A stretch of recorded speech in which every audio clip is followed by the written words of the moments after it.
শেখ সাদী রহমাতুল্লাহ আলাইহি উনি একটা গল্প করেছেন বাবা, গল্পটা 2 মিনিটে শেষ হয়ে যাবে। মুসলমান ভাইরা আমার, শেখ সাদী রহমাতুল্লাহ আলাইহি উনি একটা গল্প লিখেছেন আমার ভাইরা আমার। একটা মানুষ জঙ্গল দিয়ে হেঁটে যাচ্ছিল বাবা, যেতে যেতে যেতে যেতে একটা ওই মানুষটার সাথে সিংহের দেখা হলো।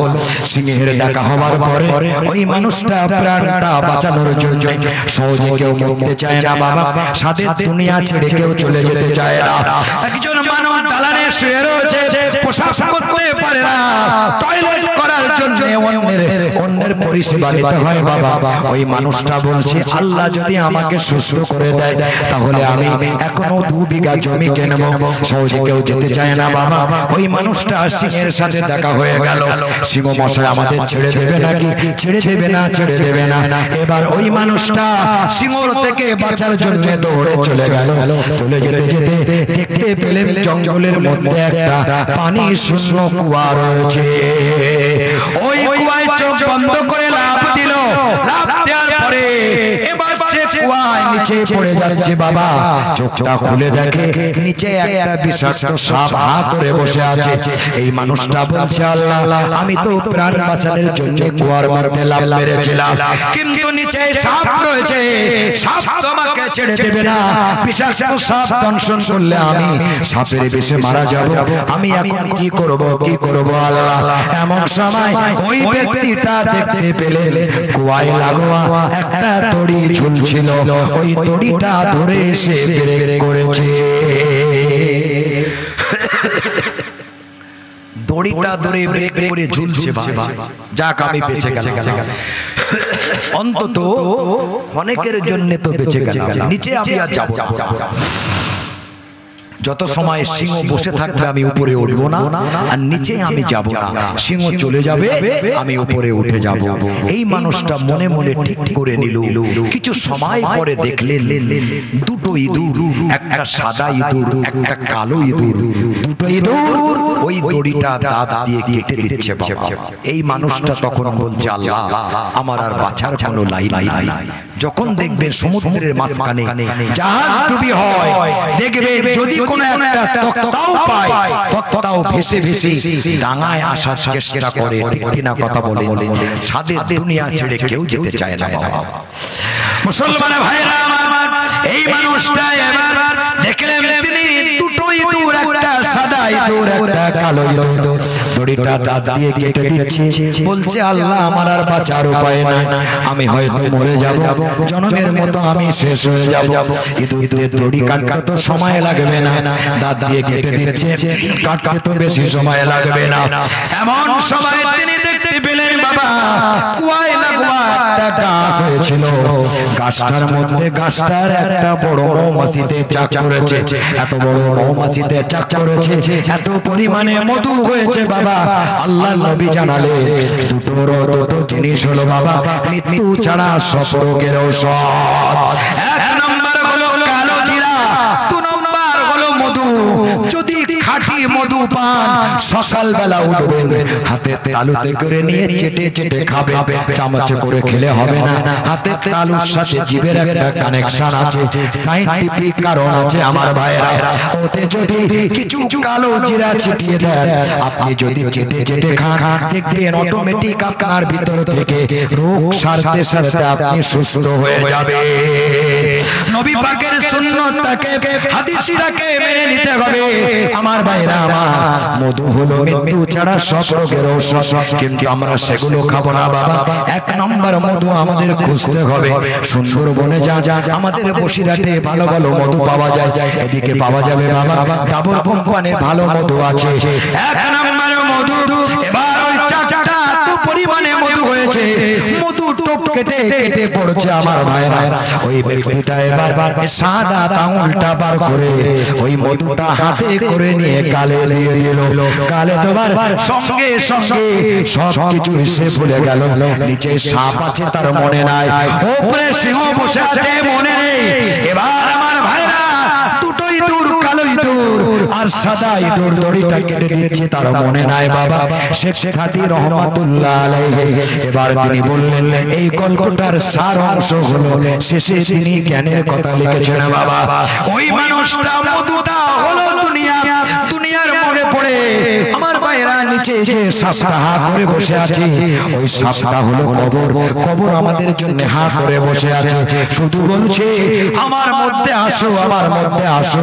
আমি কবর আমল ছাড়া কিছু চাই না, আমল যদি ঠিকঠাক না থাকে আমি কবর ডান সাইডের পাজরের হাড়গুলো বাম সাইডের পাজরের মধ্যে আমি ঢুকিয়ে দেব, এই দিকটার মাটি চাপ দেব যে কবরের দরজা নেই, জানালা নেই, হাওয়া নেই, বাতাস নেই। আমার ভাইরা আল্লাহ পাক ইচ্ছা করলে ওই কবরটাকে জান্নাতের টুকরা বানাতে পারে, আবার জাহান্নামের টুকরা বানাতে পারে। আত্মীয় স্বজন যারা চলে গেছে আল্লাহর কাছে সকলে দোয়া করি, আল্লাহ যারা আত্মীয় স্বজন আব্বা মা চলে গেছেন তাদের কবরগুলোকে আল্লাহ আপনি জান্নাতের টুকরা বানিয়ে দিন। জোরে বলুন আল্লাহু আমিন। কবর হা করে আছে, ওই সাপটা হলো কবর। আর বলছে যে সিংহটা তাড়া করেছিল ওই সিংহটা হলো মৃত্যু। এই মৃত্যু আমরা দেখতে পাই না বাবা, দৈনন্দিন আমাদের সব সময় তাড়া করে করে নিয়ে বেড়াচ্ছে, সেদিকে আমাদের কিছু নাই, আমরা বুঝতে পারি না। মুসলমান ভাইরা আমার ভাইরা, আর সাদা ইঁদুর আর কালো ইঁদুর হলো রাত এবং দিন। ওই দড়িটা হলো আয়ু, আমাদের জীবনের দিনগুলো পার হয়ে যাচ্ছে বাবা, আমরা মনে করছি বয়স বাড়ছে, না না বয়স কমে যাচ্ছে। একজন আইসক্রিমওয়ালা, সেই আইসক্রিমওয়ালা মাদ্রাসায় যায়নি, কলেজে যায়নি, ওই আইসক্রিমওয়ালা যদি বাড়িতে আসে বাবা আইসক্রিম দেওয়া বিক্রির জন্য, তাকে বলবেন তোমার কাছ থেকে একটা আইসক্রিম নেব, তোমাকে এখানে 10 মিনিট দাঁড়াতে হবে। ও বলবে আমি দাঁড়াবো না, আমি যত ঘুরবো তত লাভ, আমি দাঁড়ালে আইসক্রিম গলে যাবে, তাহলে আমার লস হয়ে যাবে। ও জানে তো বাবা দাঁড়ালে বরফ গলে যাবে, আমাদের বয়সটা বরফের মতো গলে যাচ্ছে, আমরা বুঝতে পারছি না।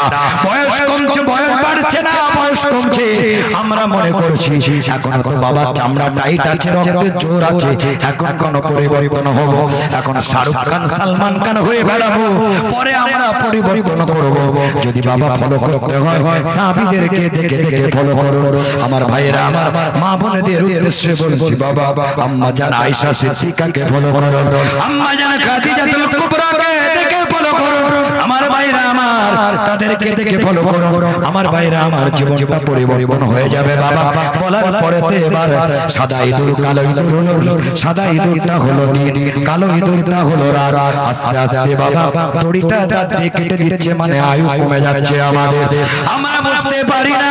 এবার ওই মানুষটা যখন দুনিয়াটা হলো মধু, এই মধু নামক দুনিয়াটা যখন বাবা দুনিয়া নামক মধুটা যখন সে খেয়ে নিল, খেয়ে নেওয়ার সঙ্গে সঙ্গে টোটাল ব্যাপারটা সে ভুলে গেছে।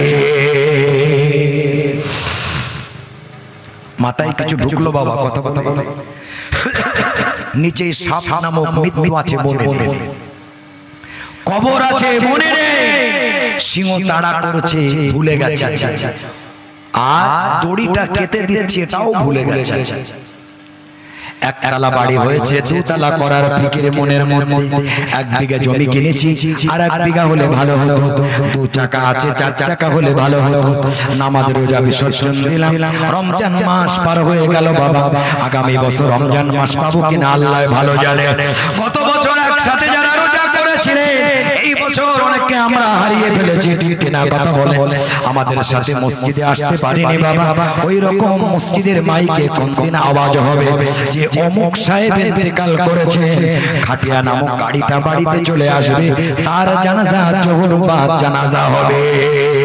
মৃত্যুর সার্টিফিকেট কেউ দিতে পারবে না বাবা, যদি আমরা বলি মৃত্যুর সার্টিফিকেট কেউ দিতে পারবে না, যদি একজন দিতে পারে মৃত্যু হবে না, আমি বুড়ো হয়ে মারা যাব, আমি তাকে বলবো আপনাকে নামাজ পড়তে হবে না, আপনাকে রোজা রাখতে হবে না, যাকাত দিতে হবে না, সাদকা দান খয়রাত করতে হবে না, আপনি বয়সকালে নামাজ পড়বেন।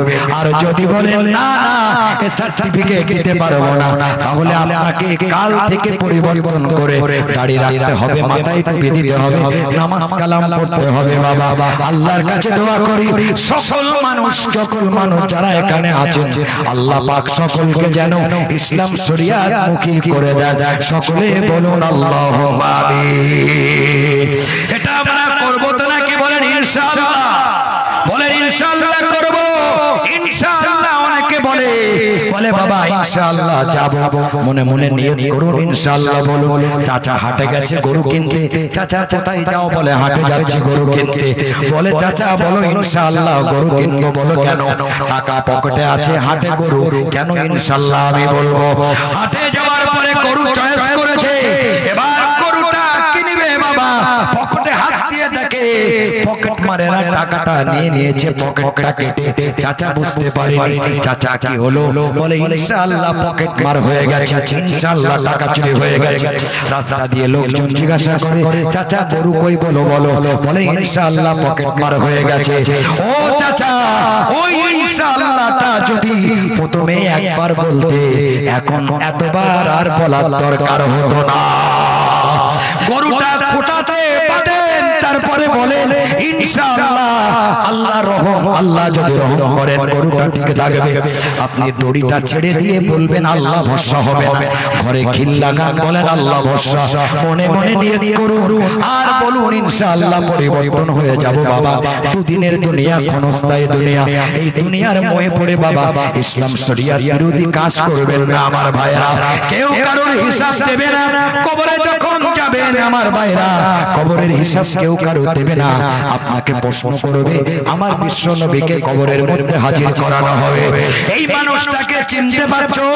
যদি আমি নবী পাকের সুন্নতকে আঁকড়ে ধরি, নবীকে যদি ভালোবাসি, নবী পাকের সুন্নত যদি আদায় করি বাবা, সুন্নত নামাজ পড়বো, দাড়ি রাখবো, মাথায় টুপি দিব, ইসলাম শরিয়াতের হুকুম আহকামগুলো মেনে নেব। এক চামচে বলে দেব ইনি হলেন অন্য কেউ নন, আখিরি জামানার নবী জনাবে মুহাম্মাদুর রাসূলুল্লাহ সাল্লাল্লাহু আলাইহি ওয়াসাল্লাম। উপর থেকে আওয়াজ আসবে, এই মানুষটা নবী পাকের উম্মত, একে ছেড়ে দাও, ছেড়ে দাও। আর জবাব করার দরকার নাই, প্রশ্ন উত্তর করতে হবে না। যদি আপনি বলেন আমি তো কোনোদিন দেখিনি, আমি চিনতে পারছি না বাবা, আপনার কবরের শাস্তি আযাব বেড়ে গেল। পরকালের প্রথম ঘাটি হলো কবর। কবর থেকে যে রেহাই পাবে সে প্রত্যেকটা জায়গায় রেহাই পাবে আমার ভাইরা। কবরের চিন্তা করুন বাবা, বলে কয়ে মৃত্যু আসবে না আমাদের কাছে। আমার ভাইরা, আমার নবীকে ভালোবাসুন, মহব্বত করুন। আল্লাহ নবীকে বাবা মহব্বত করুন, ভালোবাসুন। নবী পাকের সুন্নতগুলো আঁকড়ে ধরে আমার ভাইরা সকলে নামাজ কালাম পড়বেন, রমজানের রোজা রাখবেন বাবা, মসজিদের দিকে খেয়াল রাখবেন। আর এখানে ইসলাম মানে হলো শান্তির ধর্ম। আমাদের দ্বারা অন্য কোন ধর্মের মানুষ কষ্ট পাবে এমন কাজ আমরা করলে হবে না। কথা বুঝতে পারছেন? ইসলাম মানে হলো শান্তির ধর্ম। হযরত আলী কাররামাল্লাহু ওয়াজহাহু নবী পাকের সাহাবী, আবার আল্লাহর নবীর জামা। জানেন তো নাকি আপনারা জামাই শ্বশুরের কত মিল? আমাদের জামাই শ্বশুরের মিল কেমন? আমাদের জামাই শ্বশুরের মিল হলো, শ্বশুর বলেছিল বাবা আমি ফাল্গুন মাসের 2 তারিখে তোমার মোটরসাইকেলটা দেব। ডেট পার হয়ে গেছে, শ্বশুর এসেছে জামার বাড়িতে, শ্বশুরের মাথার দিকে পা দিয়ে জামাই শুয়ে আছে। কিরে ভাই, তো শ্বশুর শুয়ে আছে, ওদিকে পা দিয়ে শুয়ে আছে। বলে যার, বলে কেমন শ্বশুর গো, ওয়াদা খেলাফ করেছে, ওর দিকে পা দেবো না, তা কোন দিকে পা দেব? মেয়ের বাপের গলায় দড়ি, ছেলের বাপের গাড়ি বাড়ি, একটা প্রবাদ বাক্য আছে। আল্লাহর নবী আর হযরত আলী কাররামাল্লাহু ওয়াজহাহু দুজন খোরমা খাচ্ছেন। কথা বুঝতে পারছেন? খোরমা খেতে খেতে নবী করিম সাল্লাল্লাহু আলাইহি ওয়াসাল্লাম খোরমার আটিগুলো আলী কাররামাল্লাহু ওয়াজহাহুর সামনে রেখে দিলেন।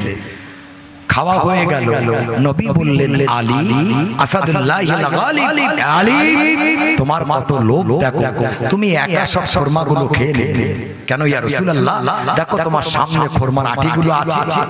ওই সময় আলী কাররামাল্লাহু ওয়াজহাহু বললেন ইয়া রাসূলুল্লাহ, আমি যদি বলি আমার থেকে আপনার লোভ বেশি, কারণ আমি তো আটি ছাড়া খেয়েছি, আপনি তো আটি সমেত খেয়ে নিয়েছেন, আপনার সামনে কোনো আটি নাই। জোরে বলবেন না সুবহানাল্লাহ। জামাই শ্বশুরের মিল মহব্বত দেখেন।